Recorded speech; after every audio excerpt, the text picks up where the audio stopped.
성경 말씀 요한복음 6장 성경 말씀 요한복음 6장 9절에서 11절 말씀 보겠습니다.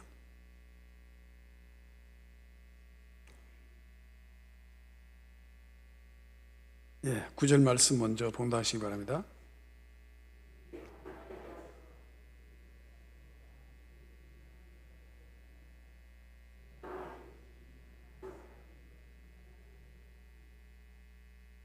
예수께서 이르시되 이 사람들로 앉게 하라 하시니 그곳에 잔디가 많은지라 사람들이 앉으니 수가 5,000명쯤 되더라.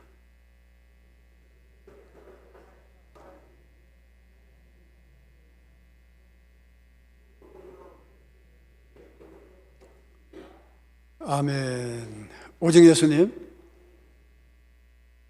축복합니다. 주님의 이름으로. 모두 안 가시고 오늘 교회 오셨네. 네. 참 이게 참 명절 되면은 뭐 오고 가는 일 또 그 바라지 해주는 일 여러 가지 많이 바쁘신데 또 이렇게 오후 예배에 참여해 주시니까 저는 너무 감사하고 고맙고 주님의 이름으로 축복합니다. 원래 두루매기를 갖춰 입어야 되지만 여기 올라오면 덥습니다. 그래서 제가 벗었으니까 양해해 주시기 바랍니다. 괜찮죠? 보기는 더 낫죠? 자, 오늘 한 아이가 예수님께 바친 보리떡 5개와 물고기 2마리 이야기입니다. 자, 오늘은 보리떡 이야기보다가 물고기에 초점을 맞추어서 은혜를 나누기를 원합니다. 한번 짚고 넘어간다면 보리떡은 사실 가난한 서민들이 먹는 음식이었습니다. 예전에 우리가 보리밥 먹을 때 있었죠? 예, 그 보리밥 맛이 있습니까? 그게 입안에서 별별 돌아요. 먹어보면. 그래서 보리는 한번 삶아놨다가 그 다음에 밥하고 2번째 안쳐야 이게 이제 입안에서 그래도 좀 차분하지. 안 그러면 이게 입안에서 벨벨 도더라고. 네. 그러니까 이 보리떡도 역시 그 당시에 가난하고 없는 사람들이 먹는 것이었고 밀양식이 부족할 때에 먹던 거였습니다. 그런데 아이가 예수님께 바친 물고기는 익두스, 일반 생선이 아니라 옵사리온이라고 하는 아주 작은 물고기를 말하는 거예요. 그러니까 익두스라고 하는 것은 좀 고기가 그래도 제대로 모양이 갖춰가지고 좀 큰 물고기인데 옵사리온이라고 하는 것은 아주 작은 물고기. 그러니까 별로 그 당시에 가치가 없는 고기죠. 그러니까 예전에 삼천포에서 고등어 잡으면 그거 안 먹잖아요. 그렇죠? 네, 고등어는 보니까 그 안 잡수고 고기 사료 한다 그러더라고. 근데 우리는 예전에 그 고등어가 얼마나 맛있는지 몰라요. 그래서 그 간고등어, 그 여기 와보니까 세상에 그 고등어가 그렇게 취급을 못 받은 거예요. 여기서 지금 이 아이가 바친 물고기는 그냥 애들 간식용으로 주는 거예요. 가치가 없는 물고기. 자, 예수님은 별 가치가 없는 작은 물고기로 큰 이적을 베푸셨어요. 이건 뭘 말하느냐? 영적으로 작고 보잘것없는 것이라도 예수님께 바쳐질 때에 큰 이적을 낳는다는 거예요. 그러니까 예수님께서는 그 아이가 주님께 바친 그 보잘것없는 고기였지만은 그 물고기로 큰 이적을 베푸셔서 수많은 사람들이 그것을 먹고도 남도록 하셨다는 거죠. 그러니까 예수님께 바쳐지지 않는 것은 아무리 훌륭하고 좋은 것이라 할지라도 믿음과 관계가 없다는 것을 우리에게 보여주는 거죠. 자고 볼품없는 물고기 2마리가 그러면 주는 의미는 무엇일까? 자, 물고기는 사람을 상징합니다. 사람을 상징해. 마태복음 4장 19절에 보면 예수님께서 베드로를 부르실 때에 나를 따라오너라. 내가 너로 무엇을 낚는? 사람을 낚는 어부가 되게 하리라. 그렇게 말씀하신 거예요. 그러니까 베드로와 안드레 형제가 예수님의 부름에 순종하고 그물이나 그 낚시는 교회가 복음을 전파하는 것을 보여주고, 고기는 바로 사람을 상징하고 그물은 교회를 상징하는 것을 우리가 볼 수가 있어요. 자, 마태복음 13장 47절 한번 볼까요? 자, 마태복음 13장 47절에 보면 또 천국은 마치 바다에 치고 각종 물고기를 모으는 뭐와 같으니? 그물과 같으니. 교회는 세상을 향해서 복음이라는 그물을 치죠. 그래서 이 교회는 바로 그물과 같아요. 그물. 사람들을 모아들이는 그물과 같은 것이다. 자, 그런데 중요한 것은 48절에 그물에 가득함에 물가로 끌어내고 앉아서 좋은 것은 어떻게 하고? 그릇에 담고 못된 것은 어떻게 한다고요? 내버리느니라.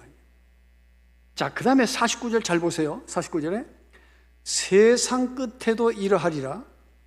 천사들이 와서 누구 중에서 누구를 갈라내?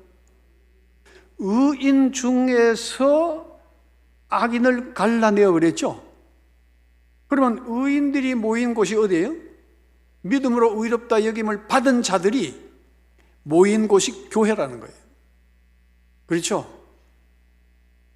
그러면 우리가 믿는다 하는 것은 결국 나는 믿는다 하는 것도 중요하지만 더 중요한 것은 주님이 나를 믿어주셔야 된다는 사실을 우리가 여기서 볼 수가 있어요. 그러니까 의인 중에서 악인을 갈라내어 그랬거든. 의인 중에서. 그러니까 우리가 참 믿음과 거짓 믿음이 있다는 거예요. 알곡과 쭉정이는 한 이삭에서 자라는 거예요. 우리가 이 말씀을 착각하면 교리적인 이해로 난 구원받아서 난 천국 가, 그게 아니야. 정말 우리가 성령의 은혜를 체험하고 주님의 십자가의 사랑을 깨닫고 내가 주님을 사랑할 때에 바로 우리가 구원의 반열에 참여하게 되는 줄로 믿습니다. 내가 주님을 사랑하느냐 이거지. 응? 근데 우리는 교리적 이해만 하면 난 믿기 때문에 천국 간다고 생각하는데 그게 아니죠. 네. 그러니까 당신은 구원받았습니까? 못 받았습니다. 이런 얘기할 필요 없어요. 중요한 거는 당신은 주님을 사랑하십니까? 정말 주님을 사랑하는 사람이라면 구원받지 못할 일이 없잖아요. 아멘? 주님을 사랑하는데 우리가 어떻게 구원받지 못해? 주님을 사랑하는데. 내가 주님을 사랑하느냐 안 하느냐 이게 구원의 문제예요. 예? 그러니까 정말로 믿는 사람이라면 주님을 사랑할 수밖에 없어요. 그 사랑하는 사람을 주님께서는 버릴 리가 없어요. 그래서 우리가 주님을 사랑할 때에 구원에 대해서 염려할 필요가 없다는 거예요. 아멘? 내가 주님을 사랑하는데 어떻게 주님이 나를 버릴 수가 있겠어요? 그러니까 우리가 구원에 초점을 맞추지 말고 이제는 사랑에 초점을 맞추자. 내가 정말 주님을 사랑하는지, 내가 정말 주님을 사랑하는 마음이 있다면 그건 구원받은 증거예요. 주님의 이야기만 들어도, 그 이름만 들어도 가슴이 벅차고 감격이 되어지고, 주님의 이름만으로도 내가 정말 감동이 된다면 그건 주님을 사랑하기 때문이라는 거예요. 부부간에 사랑하기 때문에 남녀가 만나서 결혼을 하지요. 그런데 그 사랑이 어떻게 살아가다 보면 또 식잖아요. 그러면 또 그것을 회복하기 위해서 노력해야 되는데, 근데 식은 대로 그냥 가버려. 그리고 그 문제가 심각해지죠. 영적인 것도 마찬가지예요. 우리가 정말 주님을 사랑하느냐 안 하느냐, 응? 신앙의 초보 때야 말씀을 가지고 믿음으로 구원을 받습니다, 입으로 시인해야 됩니다, 예? 믿음은 들음에서 납니다. 그런데 그 단계를 지나면 구원의 문제 얘기할 필요가 없죠. 내가 주님을 사랑하느냐 사랑하지 않느냐의 문제예요. 자, 그러니까 세상 끝에도 이러하리라. 천사들이 와서 의인 중에서 악인을 갈라낸다는 거예요. 의인 중에서.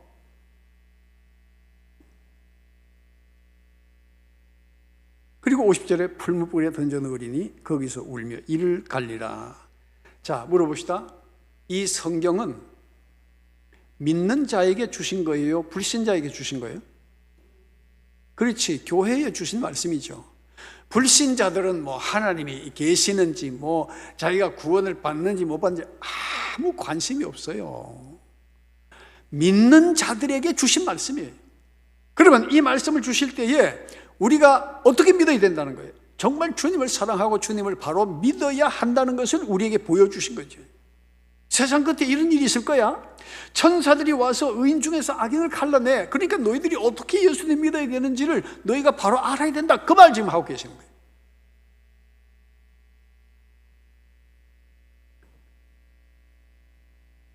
마태복음 25장도 마태복음 25장에도 보면은 양과 염소를 갈라낼 때에, 여러분, 세상 사람들은 양과 염소 아무 관심이 없어요. 이 양과 염소라고 하는 것은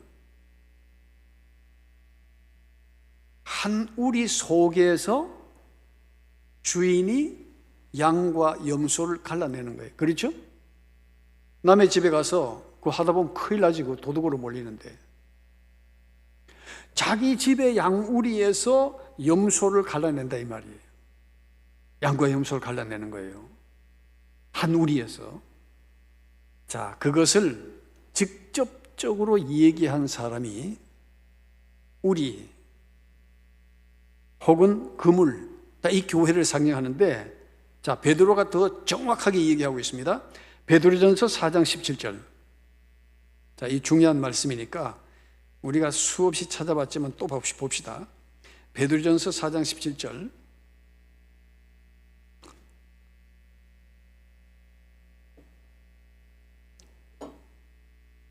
자, 17절, 18절 같이 읽겠습니다.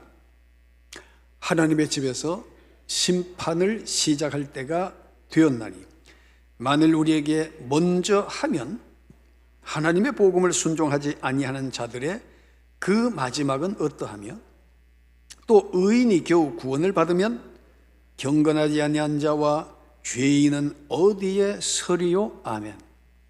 하나님의 집에서 어떻게? 심판을 시작할 때가 되었다는 거예요. 하나님의 집에서.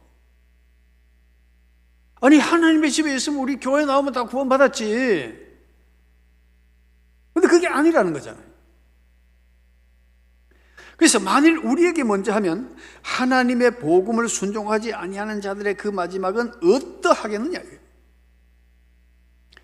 오늘날 한국교회가 잘못된 구원론에 빠져서 교회만 나가면 구원받는 줄 알아요. 아주 잘못된 이론들이. 여러분, 정말 우리가 예수님을 믿는다면 정말 주님을 사랑할 수밖에 없고, 주님을 사랑하는 사람이 구원받지 못할 리가 없잖아요. 아멘? 네? 우리가 사랑의 문제로 들어가 보자고. 사랑의 문제. 구원의 문제는 이 지겹도록 얘기했으니까 사랑의 문제를 얘기해 보자는 거예요. 내가 정말 주님을 사랑하고 있느냐. 주님은 사랑하는 자를 결코 버리지 않는 분이신 줄로 믿습니다. 절대 버리지 않습니다. 자, 그래서 하나님의 집. 왜 하나님의 집이냐?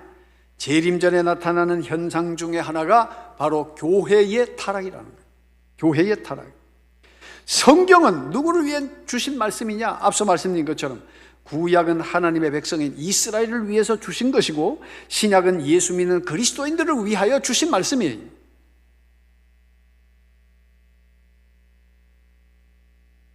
불신자들은 하나님의 말씀인 성경과 관계가 없다는 거죠.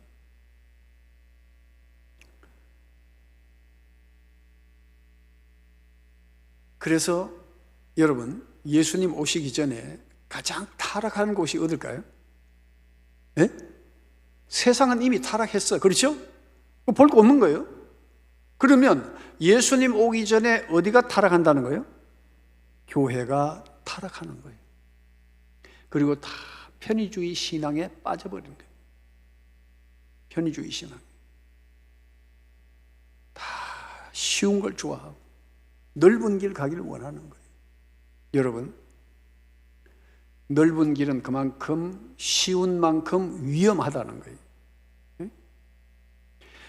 여러분, 시골길에서 교통사고 많이 납니까? 고속도로에서 사고가 많이 납니까? 예? 이거 우리 분명히 알아야 돼요. 지금 고속도로 타고 가실 분도 계시죠? 올 사람도 있고.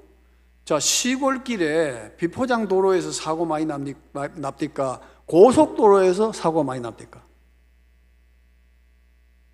넓은 길 좋아하지 말라니까? 편리하긴 하지. 세상을 향하여 열려있는 넓은 길, 모든 사람들이 가는 그 길은 주님이 원하시는 길이 아닐 수도 있다는 거예요. 시골길에는요, 보통 교통사고 잘 나지도 않아요. 고속도로에서 주로 많이 사고 나지. 그러니까 예수님께서 너희는 좁은 길로 가라는 거예요. 네? 영적으로 좁은 길. 이게 뭘까요? 모든 사람들이 다 넓은 길을 향해서 갈 때 우리는 좁은 길을 가는 거예요. 모든 사람들이 쉬운 길을 갈 때에 우리는 진리의 길이라면 좁은 길이라도 우리는 그 길을 가야 될 줄로 믿습니다. 그러니까 오늘 또 설명절인데, 아이고, 속으로는 오늘 좀은 뭐 주일 오후 예배 안 드려도 안 될까? 예? 그런 생각도 들지요?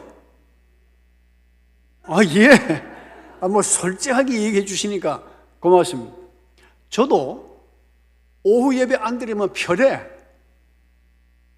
그런데 가만히 기도해 보니까 또 그게 아니라 갈수록 이게 자꾸 이렇게 나가다 보면 나중에 주일날 예배 드리는 것도 다른 사람 용역조가 보낼지도 몰라. 아니, 내가 오늘 그 1시간만 내 대신에 가주면 내가 10만 원 줄게. 오늘 교회 가서 좀 앉아가지고 내 이름 대신 그 해주이소. 그럴 수도 있다니까.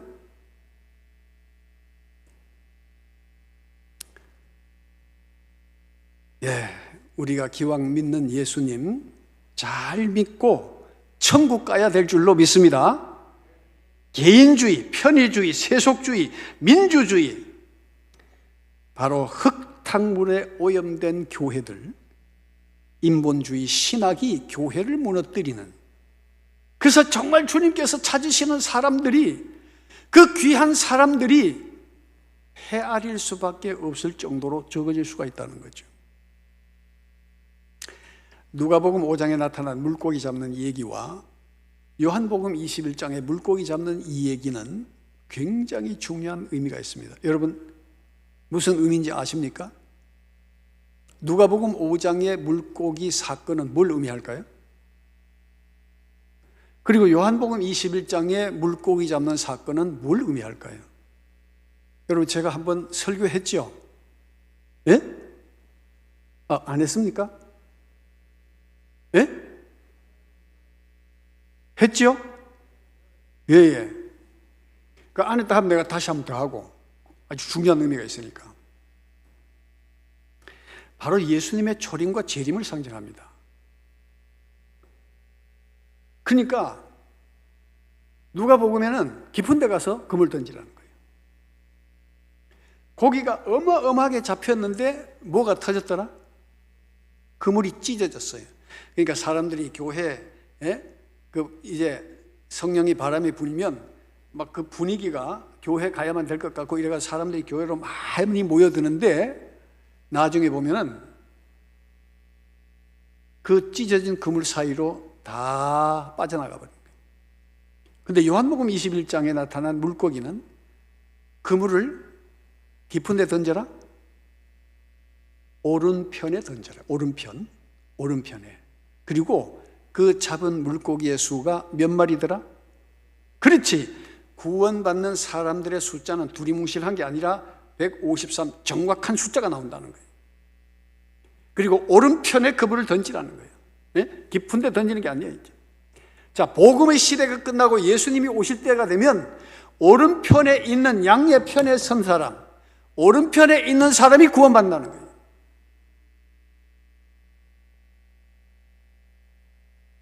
여러분, 오염된 물에서는 물고기가 건강하게 자랄 수가 없습니다. 오늘 세상의 모든 이념과 사상 속에서 우리는 항상 진리의 말씀을 붙잡고 살아야 될 줄로 믿습니다. 그러면 우리가 오염된 물에서는 어떻게 해야 되느냐? 자, 야고보서 4장 8절 말씀 한번 보겠습니다. 야고보서 4장 8절. 자, 야고보서 4장 8절에 보면 하나님을 가까이 하라. 그리하면 너희를 가까이 하시리라. 죄인들아, 손을 어떻게 하라? 깨끗이 하라. 두 마음을 품은 자들아, 마음을 어떻게 하라? 성결하게 하라. 디모데후서 2장 20절 보겠습니다. 자, 디모데후서 2장 20절에 보면 큰 집에는 금그릇과 은그릇뿐 아니라 나무그릇과 질그릇도 있어 귀하게 쓰는 것도 있고 전하게 쓰는 것도 있나니 그러므로 누구든지 이런 것에서 어떻게? 이런 것에서 자기를 깨끗하게 하면 그렇게 자기를 깨끗하게 하면 귀히 쓰는 그릇이 되어 거룩하고 주인의 쓰심에 합당하며 모든 선한 일에 준비함이 되리라 그렇게 말씀했죠. 자, 깨끗하게 성결하게 말했어요. 그럼 우리가 어떻게 깨끗해지느냐 이거죠. 어떻게 깨끗해질 수 있어요? 요한 1서 1장 9절 말씀, 우리가 너무나 잘 아는 말씀. 요한 1서 1장 9절에 자, 우리 같이 함께 봉독하겠습니다. 요한 1서 1장 9절 같이 읽겠습니다. 만일 우리가 우리 죄를 자백하면 그는 미쁘시고 의로우사 우리 죄를 사하시며 모든 불의에서 깨끗하게 하실 것이요. 그래서 오늘 낮에 설명할 때도 두루마기를 빠는 자가 복이 있다는 것은 뭐예요? 회개하는 자가 복이 있는 거예요. 얘도 예수 믿고 난 구원받았다. 이제 뭐 회개할 게 없다. 사람이 어떻게 변하는지 아십니까? 예수 믿으면서도 뻔뻔스러워지는 거예요. 죄를 지도 자기가 뭘 잘못했나 이거야. 네? 나 이제 구원받았으니까 이게 허구적인 어떤 그런 잘못된 교리에 빠지게 되면 이 마음이 강팍해집니다. 네. 마음이 굳어버려요. 회개할 줄 몰라요. 그러니까 잘못하고도 뻔뻔스러워지는 거예요. 이게 무섭다는 거예요. 여기에서도 보면은 우리가 죄를 자백하면 우리 죄를 사하시고 불의에서 깨끗하게 하신다는 거예요. 아멘.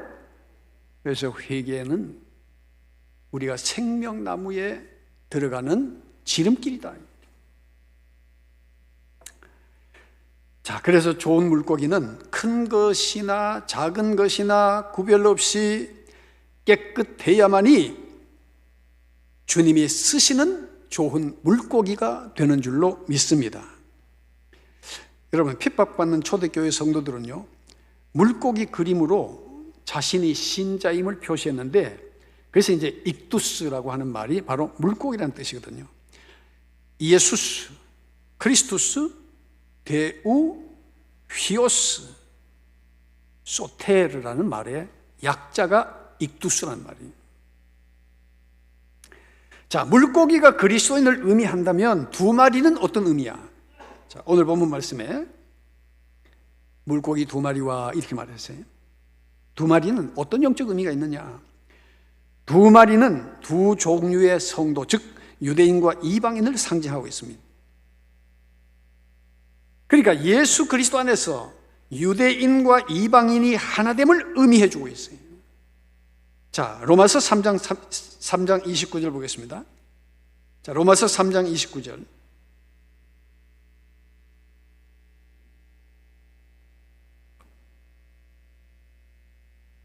자, 같이 읽어볼까요? 하나님은 다만 유대인의 하나님이시냐? 또한 이방인의 하나님은 아니시냐? 진실로 이방인의 하나님도 되시느니라. 아멘. 이방인도 예수님 믿으면, 유대인도 예수님을 믿어야 그리스도 안에서 하나가 된다는 거예요. 이게 바로 두 부류를 말하는 거죠. 자, 로마서 10장 12절. 자, 로마서 10장 12절.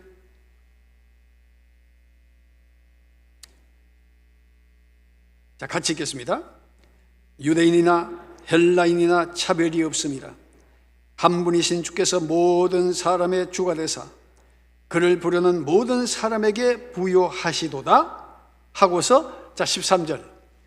누구든지 주의 이름을 부르는 자는 구원을 받으리라. 아멘.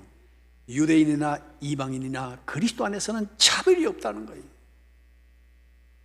그래서 초대교회 성도들은 세상에 보잘것없는 작은 물고기처럼 무시와 전대를 받았지만은 그들은 믿음으로 자신을 예수님께 드리는 자가 되어졌다.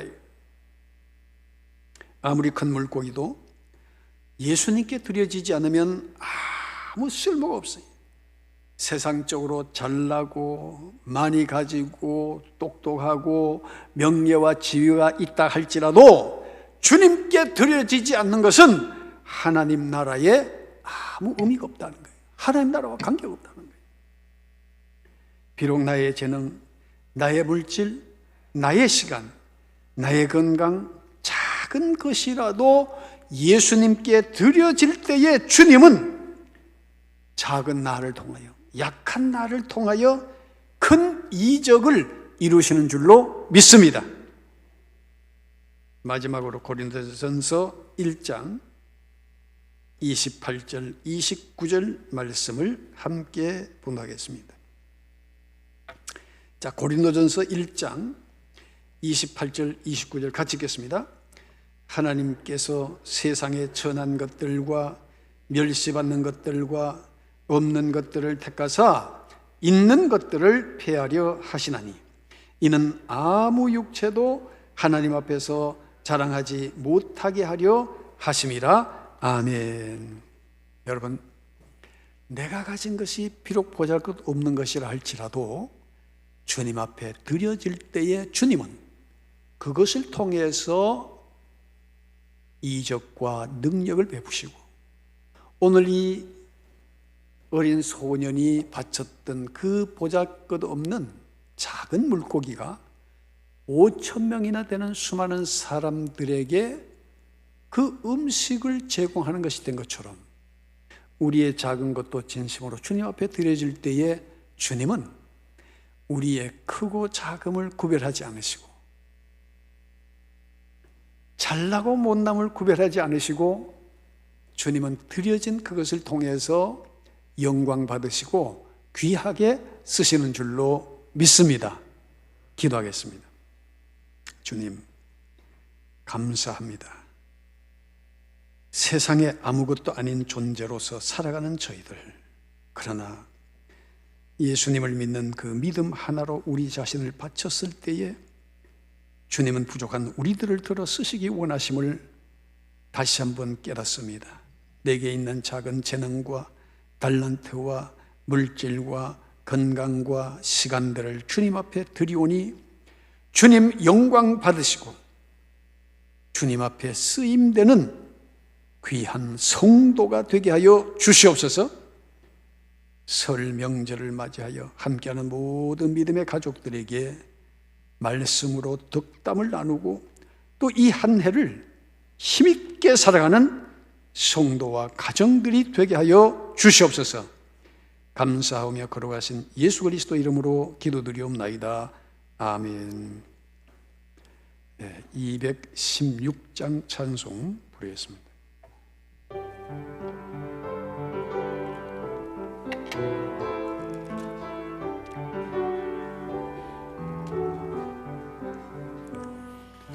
성자의 귀한 모 날 위하여 어리신 그 사랑 고마워라.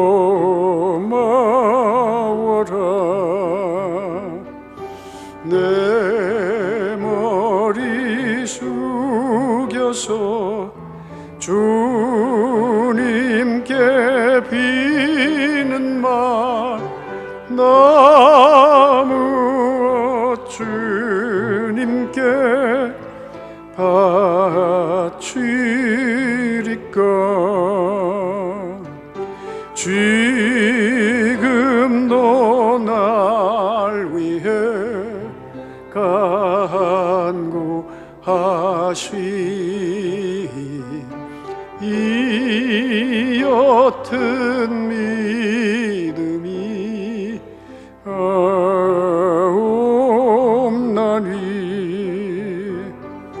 주님의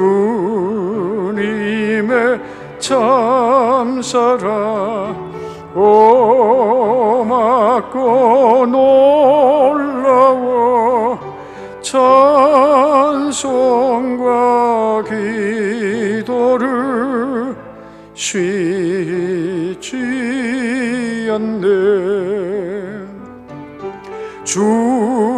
주님의 십자가 나도 지고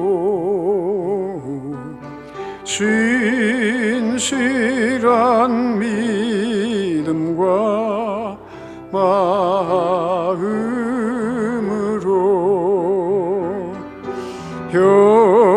형제의 사랑과 친절한 위로를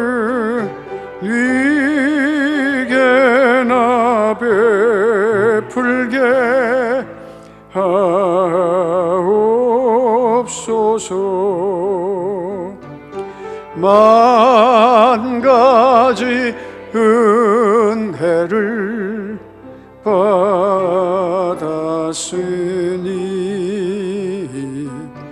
내 평생 슬프나 즐거우나 이 몸을 온전히 주님께 바쳐서 주님만 위하여 늘 살겠네.